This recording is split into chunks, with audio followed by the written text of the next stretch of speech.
अब हम पढ़ेंगे केमिकल क्लासिफिकेशन ऑफ मैटर।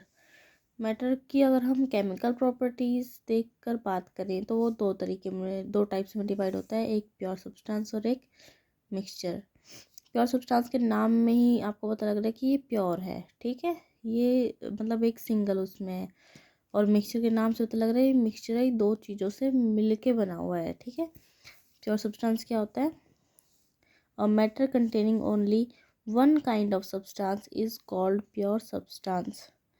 इसका मतलब ये है कि उस मैटर में सारे एक ही टाइप के मॉलिक्यूल या फिर एटम मौजूद होंगे, ठीक है। एग्जाम्पल के लिए oxygen gas, water, hydrogen gas. Oxygen gas, हम एक मॉलिक्यूल की बात नहीं कर रहे, हम ऑक्सीजन गैस की बात कर रहे हैं। सिर्फ ऑक्सीजन गैस अगर हम लें, उसका फॉर्मूला O2 होता है, तो वो ऑक्सीजन के ही दो एटम से मिलकर बना होता है, ठीक है। वो सेम काइंड का हो गया ना, इसीलिए इसको बोलते हैं प्योर सब्सटेंस। वाटर में सारे मॉलिक्यूल किसके होंगे? वाटर के होंगे, ठीक है। हाइड्रोजन में कैसे किसके होंगे? सारे इसमें जितने भी होंगे हाइड्रोजन गैस, मान लिया हमने एक कंटेनर में गैस भरी है हाइड्रोजन, ठीक है, तो उसमें हमारे बहुत सारे एटम्स होंगे, वो किसके होंगे? हाइड्रोजन के ही होंगे। तो वो किस में आ गया? प्योर सब्सटेंस में आ गया। प्योर सब्सटेंस भी आगे फर्दर टू टाइप्स में डिवाइड होता है, एक एलिमेंट्स और एक कंपाउंड्स। हम एलिमेंट्स पढ़ते हैं।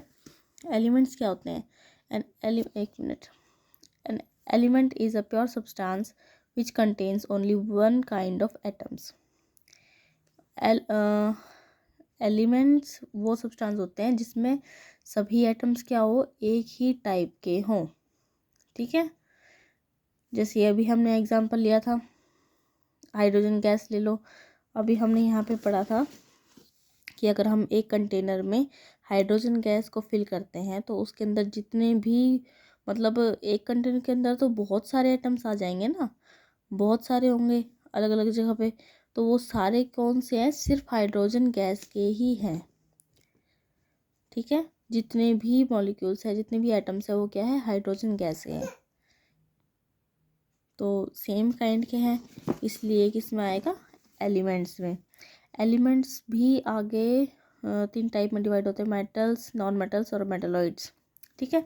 और an element can not be broken into simpler substance और can not formed by simpler substances. इसका मतलब ये है कि हम इसको और अलग अलग पार्ट्स में डिवाइड नहीं कर सकते, इसको और हम नहीं तोड़ सकते, ठीक है, क्योंकि ये एक ही तरह से के एटम से मिलकर बना है, इसलिए हम डिवाइड करेंगे तो सारे एक जैसी तो एटम्स आएंगे, है ना। इसको हम तोड़ेंगे तो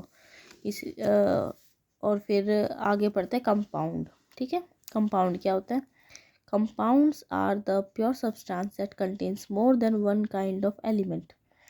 इसमें वन काइंड ऑफ एलिमेंट था, इसमें मोर देन वन, इसका मतलब एक से ज़्यादा टाइप के एलिमेंट्स जुड़ेंगे, ठीक है। when two or more atoms of different elements combine, the molecule of a compound is formed। इसका मतलब ये है कि अगर हम, जैसे हम वाटर का एग्जांपल लेते हैं, वाटर का फॉर्मूला क्या होता है? H2O। इसमें क्या है बेटा? हाइड्रोजन और ऑक्सीजन अलग अलग एटम है, ठीक है, अलग अलग एलिमेंट्स है, इन दोनों को मिलाकर बना है पूरा वाटर, ठीक है। तो वाटर के अंदर क्या हो गए? दो अलग अलग टाइप के एटम्स हो गए, एलिमेंट्स हो गए दो अलग अलग टाइप के, इसीलिए वो कंपाउंड है। डिफरेंस समझ में आ रहा है बेटा? इसीलिए वो कंपाउंड है, इसमें दो अलग अलग तरह के वो हैं एलिमेंट्स हैं। और अगर हम प्योर सब्सटेंस की बात करें, इसमें जिसमें हमने हाइड्रोजन गैस का यूज़ करा था, वो हाइड्रोजन के दो एटम से मिलकर बना है, ठीक है, वो सेम चीज़ों से मिलकर बना है और ये अलग अलग चीज़ों से मिलकर बना है।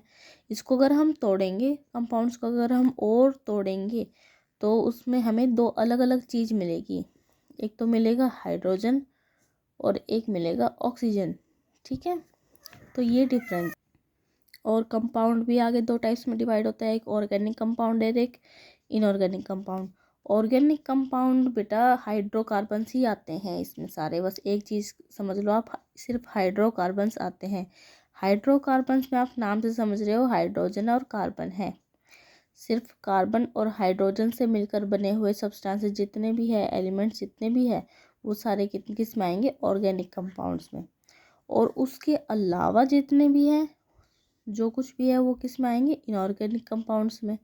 जैसे इसमें हाइड्रोजन तो है पर कार्बन नहीं है, नाइट्रोजन है यहाँ पर, ठीक है। जिसमें CO2 कार्बन डाइऑक्साइड में हम क्या देखते हैं, कार्बन तो है पर हाइड्रोजन नहीं है। तो अलग अलग एलिमेंट्स है ये, तो ये किस में आएंगे, इनऑर्गेनिक कंपाउंड्स में। जहाँ पर भी आपको सिर्फ हाइड्रोजन और कार्बन देखने को मिले वो होते हैं ऑर्गेनिक कंपाउंड्स। अगर उसके अलावा कुछ है तो वो किस में आएगा, इनऑर्गेनिक कंपाउंड्स में। अगर आप चाहते हैं कि मैं मेटल, नॉन मेटल और मेटलॉइड्स को अलग से डिफाइन करूं, अलग से समझाऊं, तो मुझे कमेंट सेक्शन में बताना।